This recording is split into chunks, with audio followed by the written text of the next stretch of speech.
Yo, bien le bonjour à vous, j'espère que vous allez bien. Tu te moques de nous, c'est ça? Comment as-tu osé disparaître pendant au moins 2 semaines et revenir comme si de rien n'était? Je suis désolé. Non, sans rigoler, je suis sérieusement désolé et c'est surtout qu'entre-temps, j'ai eu beaucoup de choses à faire. Ce qui est toujours le cas. Franchement, je ne vous recommande pas d'être à ma place. C'est comme si on me tapait l'hémisphère droit avec un marteau. Vous adoriez. Enfin, qu'importe, revenons sur le sujet du jour. Parlons du chapitre 248 des 4 chevaliers de l'Apocalypse.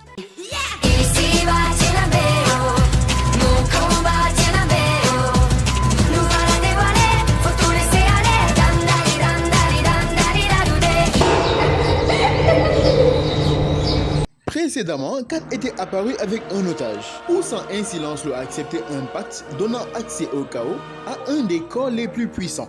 Et comme je le disais la dernière fois, c'est sûrement ce qu'il y a de mieux à faire pour que l'on ne s'ennuie pas trop. Car j'ai beau apprécier Kat, il n'est pas le plus intéressant.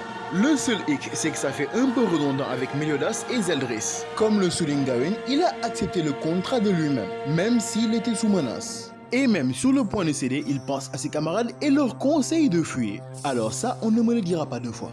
Lancelot réapparaît sous sa forme perfide. Et je dois le reconnaître, même si ça ressemble beaucoup à Meliodas et Zeldris, que c'est stylé sur lui. En particulier avec la lance qu'il a prise à Isaïe, qui a, semble-t-il, évolué avec lui. Et c'est justement cette même lance qu'il brandit d'un coup, prêt à attaquer ses anciens camarades. Il ne compte pas rester sans rien faire.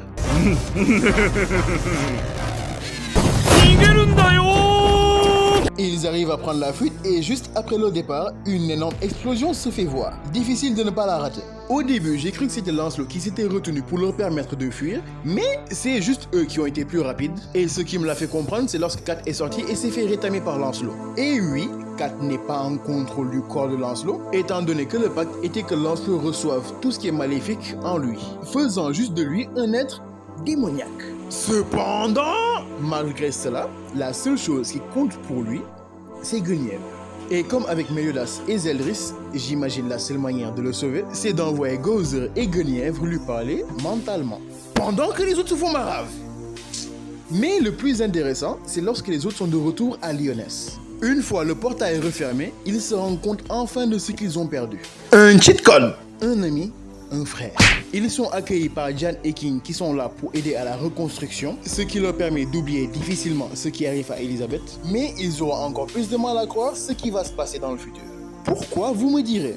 Parce que, comme les déesses, les géants et les fées, peut-être même les démons, vont tous disparaître. Si on a vu qu'il était possible de voyager du futur vers le passé, involontairement bien sûr, il serait encore peut-être temps de prendre en compte les paroles de nos voyageurs temporels. Et tout semble indiquer qu'ils n'ont jamais vu de leur vie, dans un monde fantastique, un géant et une fée. Alors que le commerce et relations entre les races est ce qu'il y a de plus commun actuellement. Ce qui nous laisse potentiellement supposer que dans le futur, elle n'existe plus. Et dont les derniers représentants seraient en réalité les descendants des 4 chevaliers de l'Apocalypse, à savoir les chevaliers du Saint Graal.